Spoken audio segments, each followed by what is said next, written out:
At least 4 people have been killed after Al-Shabab militants stormed a hotel in Somalia's semi-autonomous Puntland region. 3 fighters rushed into the hotel. 2 of them were killed after clashing with guards, while 1 attacker managed to escape. It's the latest in a series of attacks just before MPs choose the next president.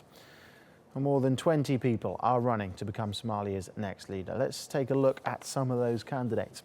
Incumbent President Hassan Sheikh Mohamud, the leader of the Party for Peace and Development, is one of the front runners. He's a member of the dominant Hawaii clan.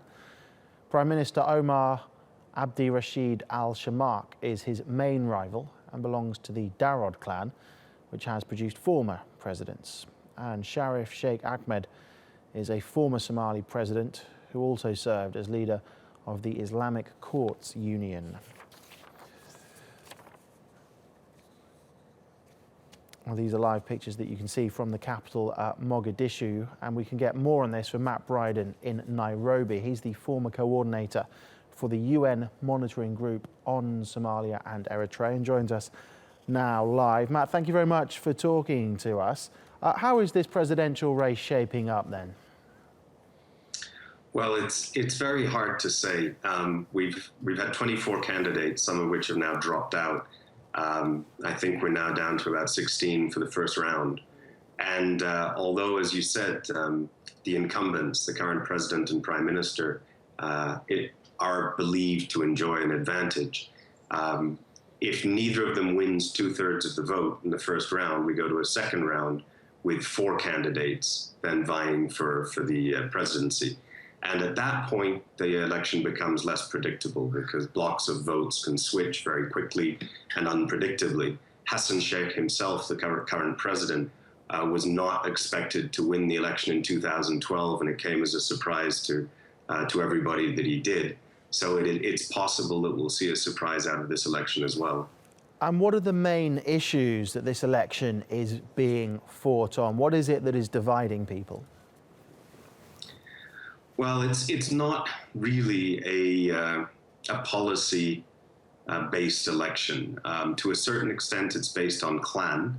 Somalia's parliament is based on a division between the 4 major clans in Somalia and the minority groups, and so that representational formula still applies in terms of who is the Speaker of Parliament, the Speaker of the Senate, the President and the Prime Minister. All of the major groups will presumably be represented.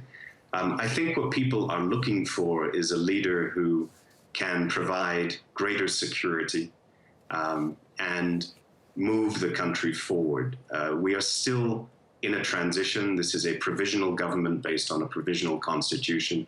We need the constitution to be reviewed and completed. The federal architecture of the state is largely incomplete. Reconciliation is incomplete.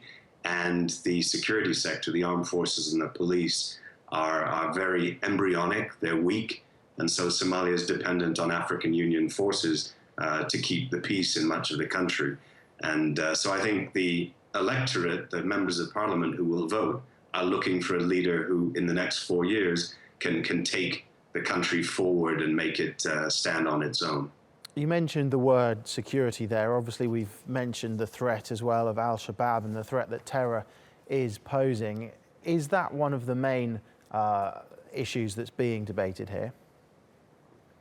It's certainly one of the major issues confronting Somalia, but Al-Shabab is more a symptom of the 25 years of civil war and state collapse. It's not really a cause. If the state building process goes forward, if we had more effective institutions of government, then Al-Shabab would find it very difficult to operate. It thrives in a vacuum, a political and institutional vacuum.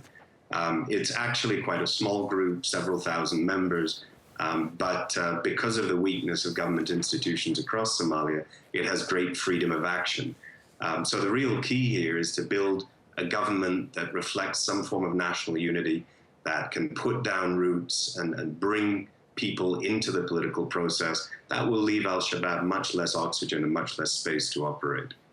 Okay, Matt Bryden, thank you very much for talking to us. Thank you for your time.